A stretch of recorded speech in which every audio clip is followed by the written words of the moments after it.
के साथ मैं इस पूरे प्रकरण को खत्म करूंगा कि मंजिल मिले या ना मिले ये मुकद्दर की बात है। मंजिल मिले या ना मिले ये मुकद्दर की बात है, और हम कोशिश भी ना करें ये तो गलत बात है। हम कोशिश भी ना करें ये तो गलत बात है। तो कोशिश करने वालों की कभी हार नहीं होती है। नमस्कार, मैं RS न्यूज से प्रवीण, और अभी कुछ दिनों बाद बिहार विद्यालय परीक्षा समिति द्वारा 10वीं की परीक्षा आयोजित की जाएगी। अभी फिलहाल 12वीं की परीक्षा चल रही है, और इसी परीक्षा क्रम में हम आज आ पहुँचे हैं लहरियासराय स्थित संस्थान ब्रिलियंट रिजल्ट क्लासेज में, जहाँ पर 10वीं के बच्चों की जो वार्षिक परीक्षा होगी, फाइनल परीक्षा, उसकी तैयारी अंतिम दौर में है। तो कहते हैं कि मंजिल तो मिल ही जाएगी भटकते ही सही, मंजिल तो मिल ही जाएगी भटकते ही सही, गुमराह तो वो है जो घर से निकले ही नहीं, गुमराह तो वो है जो घर से निकले ही नहीं। आज हम हैं ब्रिलियंट रिजल्ट क्लासेज के कैंपस में, लहरियासराय स्थित मुख्य ब्रांच कार्यालय में, जहाँ पर संस्थान के संस्थापक निदेशक मुकेश कुमार चौधरी, त्रिपुरारी सर, राजा सर और संतोष सर के मार्गदर्शन में 10वीं के बच्चों की फाइनल परीक्षा पूरे साल भर के बाद आज ली जा रही है। ऐसे तो ये परीक्षाएं कई बार विभिन्न रूपों में ली गई है, लेकिन आज के इस परीक्षा का एक विशेष महत्व भी है और विशेष उद्देश्य भी है। इसी क्रम में आज हम अपने कुछ शिक्षकों से बातचीत करेंगे। तो सबसे पहले हम त्रिपुरारी सर से बातचीत करेंगे, जो हमारे ब्रिलियंट रिजल्ट क्लासेज के संस्थापक फाउंडर हैं, और जो भी ब्रांचेज है 5-6 ब्रांचेज, उस सभी में एक विशेष फैकल्टी के रूप में क्लासेज लेते हैं, निरंतर बच्चों का मार्गदर्शन करते रहते हैं, और आधुनिक दौर में द्रोणाचार्य की जो भूमिका होनी चाहिए वो भूमिका बखूबी निभा रहे हैं। विगत कई दिनों से इस संस्थान से जो संबंधित समाचार है वो हम लोग प्राप्त कर रहे थे, और आज की जो परीक्षा उसके संबंध में विशेष बात करेंगे। तो सर, आपका स्वागत है हमारे चैनल पर। तो सबसे पहला सवाल ये है सर कि परीक्षा की घड़ी अब नजदीक आ गई है, कुछ एक दिन बचे हैं परीक्षा होने में, फाइनल परीक्षा होने में। इस दौरान कई सारे संस्थानों में ये देखा जाता है कि बच्चों को फ्री कर दिया जाता है, या बच्चों को वहाँ क्लास आने से मना कर दिया जाता है, बंद कर दिया जाता है क्लास, और उनको कहा जाता है कि अब अपनी तैयारी आप करिए। और उस क्रम में ब्रिलियंट रिजल्ट क्लासेज के द्वारा जो ये परीक्षा ली जा रही है, ये अभी मैथ की परीक्षा 100 नंबर की, आखिर क्या उद्देश्य है? अपने संस्थान, जहां आपका संस्थान चलता है बच्चों की क्लास, वहां से कई दूर 10 किलोमीटर दूर बाजार वाले संस्थान पर इन बच्चों की परीक्षा लेने का क्या उद्देश्य है? सबसे पहले तो मुख्य उद्देश्य इसका ये है कि हम लोग प्रायः सभी वर्ष देखते थे, सेंटर पे जब जाते थे बच्चों से मिलते थे, तो लगभग प्रत्येक 5 बच्चे में एक बच्चे ऐसा मिलता था जो सर मुझे डर लगा, डर की वजह से मेरा क्वेश्चन छूट गया। कुछ ऐसे बच्चे मिलते थे, सर समय नहीं बच पाया, समय का अनुभव नहीं हो पाया हम लोगों को। तो हम लोग बच्चों को उसी सब के दृष्टिकोण से तैयारी करवाते हुए ये 3.25 घंटा का जो टेस्ट रखे, इसका सबसे मुख्य वजह ये था कि बच्चे को टाइम से अवगत करवाना है, सब्जेक्टिव कैसे बनाना है, ऑब्जेक्टिव कैसे बनाना है, इस सभी क्वेश्चन को उसके हिसाब से बच्चे अपना टाइम रहते हुए सही समय पर कैसे उसको डील करेगा, इस उद्देश्य से हम लोग इस टेस्ट का आयोजन किए थे। और बात रही दूसरे संस्थान पे यानी मार्केट वाले ब्रांच पे टेस्ट आयोजित करने की, तो इसका मुख्य उद्देश्य था कि जहां मेरा 9th-10th का ब्रांच चलता है वहां तो बच्चे सप्ताह में एगो टेस्ट देते थे, बहुत बेहतर टेस्ट हम लोग 100 मार्क्स का वहां भी लेते थे, और जो प्रैक्टिकल वाला सब्जेक्ट था उसमें 80 मार्क्स का वहां भी लिया करते थे। लेकिन तब पर भी सोचे कि वहाँ का बच्चा जो है हमेशा आता है तो वहाँ पे एकदम घुल मिल जाता है सबसे, तो क्यों ना इस बच्चे को इस संस्थान से दूर अननोन जगह पे एक टेस्ट लिया जाए, जहाँ बच्चे को डर को खत्म किया जाए। यहाँ विशेष रूप से हम लोग बहुत सारे शिक्षकों को बुला करके, जो हमारे गार्जियन तुल्य भी हैं, देव सर भी हैं, और वहाँ पे सभी आदमी मिल करके हम लोग यहाँ पे गाइडिंग कर रहे हैं, ताकि बच्चे के मन में जो डर बैठा हुआ रहता है एग्जाम के प्रति, उस डर को हम लोग समाप्त कर सकें। तो कितने दिन पहले सिलेबस आपने खत्म किया था अपनी 10वीं कक्षा का? 10वीं कक्षा का सिलेबस हम लोग नवंबर में 15 से 20 नवंबर तक खत्म कर देते हैं। उसके बाद प्रैक्टिस जारी रहता है, रेगुलरिटी प्रैक्टिस करवाते हैं, कंटिन्यू प्रैक्टिस। ये जो आइडिया है कि अपने बच्चों को इस संस्थान पर ला करके उसको परीक्षा का जो बिल्कुल जैसा परीक्षा का माहौल होता है उस माहौल से परिचित कराना, ये आइडिया आया कहाँ से? ये आइडिया हमारे गार्जियन मुकेश सर हमेशा हम लोगों को गाइड करते रहते हैं।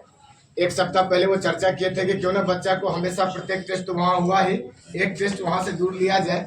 उनके बातों का अनुसरण करते हुए हम लोगों ने यहाँ पे इस टेस्ट का आयोजन किया है। तो हमारे साथ अतिथि के रूप में मौजूद हैं बिहार प्रदेश कोचिंग एसोसिएशन के प्रदेश अध्यक्ष सह विगत 20 वर्षों से भी अधिक समय से लेडी आश्रय दरभंगा में शिक्षण से जुड़कर अपना एक अलग मुकाम हासिल करने वाले आदरणीय मुकेश कुमार चौधरी सर। सर, आपका स्वागत है हमारे चैनल पे। धन्यवाद आपके प्रिय दर्शकों। तो इस तरह की परीक्षा जो आयोजित की जा रही है सर, आप तो 12वीं और 12वीं से ऊपर के बच्चों को पढ़ाते हैं, तो 10वीं के बच्चों का परीक्षा इस तरह से आयोजित कराना, ये आइडिया या ये विचार कैसे आपके मन में आया और इसका क्या उद्देश्य है? देखिए, दरअसल बात ये है कि जितने भी 10वीं के शिक्षक हैं वही तो हम लोगों को एक कुम्हार की तरह कहा जाए, जिस तरह से बर्तन को एकदम ठीक से करके देते हैं, और उसी तरह ठीक शिक्षक जो हैं 10th तक बच्चों को उसी रूप में तैयार करके हम लोगों को देते हैं 11th 12th में। इसीलिए मन में विचार आया कि क्यों ना एक on the basis of board exam जो है बच्चों को अवगत कराया जाए कि रोल कोड, रोल नंबर, और वो सेम चीज़ जो है सो सभी रूम में लगा हुआ है गेट पे, बच्चा चेक करे अपना कि हमारा रोल कहाँ है, किस रूम में है। तो सेम ऐसे ही एग्ज़ाम में भी होती है सेंटर पे, इसीलिए ऐसा किया गया। तो बच्चों की परीक्षाएं उनके संस्थान पर भी विगत 1-2 महीने से आयोजित की जा रही है, अब परीक्षा का अंतिम समय है, तो क्या आपको लगता है कि इस तरह के आयोजन से बच्चों पर कैसा प्रभाव पड़ेगा? सकारात्मक रहेगा या क्या प्रभाव पड़ेगा? देखिए, जहाँ तक बात है सिलेबस तो ऑलरेडी 1.5-2 महीने पहले ही ख़त्म हो जाती है, हर शिक्षक कर देते हैं जो भी कोचिंग संचालक है। और मुख्य बात ये है कि बच्चे यदि घर पर छोड़ दिया जाए तो ठीक से कुछ बच्चे पढ़ पाते हैं 1% बस, लेकिन टेस्ट का आयोजन करना इसलिए ज़रूरी होता है कि जो भी बच्चे हैं यदि घर पर लगातार प्रैक्टिस करेंगे और टेस्ट देने के लिए आते रहेंगे, किस तरह का प्रश्न पूछे गए हैं, घर पर भी प्रैक्टिस करेंगे तो ज़्यादा मार्क्स आने की उसकी संभावना है। हमारे साथ मौजूद हैं कोचिंग एसोसिएशन के मिथिला प्रमंडल के प्रभारी आदरणीय संतोष सर। संतोष सर, लगभग सैकड़ों क्या हजारों की संख्या में आप शिक्षण संस्थान भ्रमण कर चुके हैं दरभंगा प्रमंडल आसपास, तो और संस्थानों में और इस संस्थान में क्या आपको अंतर लग रहा है? सर, बहुत सबसे पहले तो मैं धन्यवाद देना चाहता हूं कि जो सरकारी आधारित पर जो प्राइवेट टीचर कोचिंग एसोसिएशन में जो एग्ज़ाम स्टार्ट किया गया है, जो सर ब्रिलियंट क्लास जो है स्टार्ट किया है, तो इसमें बच्चा का क्या होता है सर, मनोबल बढ़ता है। बच्चा क्या होता है जब एग्ज़ाम देने जाता है तो बच्चा को डर लगता है, जो कोई प्रशासन आ गया, लेकिन आज प्रशासन के सामने भी बच्चे देख लीजिए एग्ज़ाम दे रहे हैं शांति वातावरणों से, और इससे मनोबल बच्चा के बढ़ेगा। कल वो परीक्षा देने जाएंगे जब वहाँ, उसको डर भय खत्म हो जाएगा सर। तो हमारे साथ करीब 30 वर्षों से भी अधिक समय से 10वीं कक्षा के बच्चों को शिक्षण कार्य कर रहे हैं आदरणीय प्रेम कुमार सर, देव कुमार सर। तो इस तरह की व्यवस्था सर, आपके इस इतने वर्षों के अनुभव में इस तरह की परीक्षा का आयोजन क्या बच्चों के लिए किस तरह का प्रभाव पड़ेगा? पॉजिटिव है, मतलब सकारात्मक रहेगा कि आगे चल करके एग्जामिनेशन में जो है उसका डर भय खत्म हो जाएगा, उसको जो है अभी जो कुछ गलतियां होगी उसका भी सुधार हो जाएगा, है ना। वो माने बेहिचक मतलब उसको डर भय खत्म हो जाएगा, अच्छा से कॉपी भी लिख सकता है, वहाँ भी ज़्यादा गिरवी भी नहीं हो सकता है बस। और हमारे बीच में प्रशासन से अपने मेहनत से इस मुकाम तक पहुंचने वाले और समाज के रक्षक के रूप में जानने वाले, खाकी वर्दी धारण करने वाले आदरणीय RK दुबे सर हैं। तो सर, अभी बच्चों की कुछ दिनों बाद फाइनल परीक्षा है, 4-5 दिनों बाद, और अभी 3 घंटे की पूरी परीक्षा, एग्जाम हॉल में कैसा प्रेशर रहता है, इस प्रेशर से रूबरू करवाने के लिए बच्चों को इस एग्जाम का कंडक्ट करवाया गया, तो आपकी तरफ से बच्चों को क्या संदेश जाएगा? सबसे पहले तो हम संतोष जी का आभार धन्यवाद करेंगे कि उन्होंने सम्मानित रूप से मुझे यहाँ बुलाया और बोलने का मौका दिया और बच्चों को मोटिवेट करने का मौका दिया। किसी भी एग्ज़ाम, किसी भी आप एग्ज़ाम देते हैं या कोई भी ऐसा कंपटीशन है, कुछ भी है जिसमें आप फाइनल कहीं भी जाते हैं, उससे पहले मॉक टेस्ट होना ज़रूरी है, जबकि आप वातावरण आपको वहीं मिल सके। और वहीं वातावरण के हिसाब से यहाँ हम देख रहे हैं कि टेस्ट लिया जा रहा है। और बच्चों में सबसे बड़ी बात होती है कि बच्चे नर्वस हो जाते हैं एग्ज़ाम में जाने के, क्योंकि हम लोग भी जो अपने समय में थे तो नर्वसनेस का शिकार होते थे। तो सबसे पहले हम ये कहना चाहते हैं कि नर्वसनेस से आप उभरे और सकारात्मक सोच के साथ आप परीक्षा दें।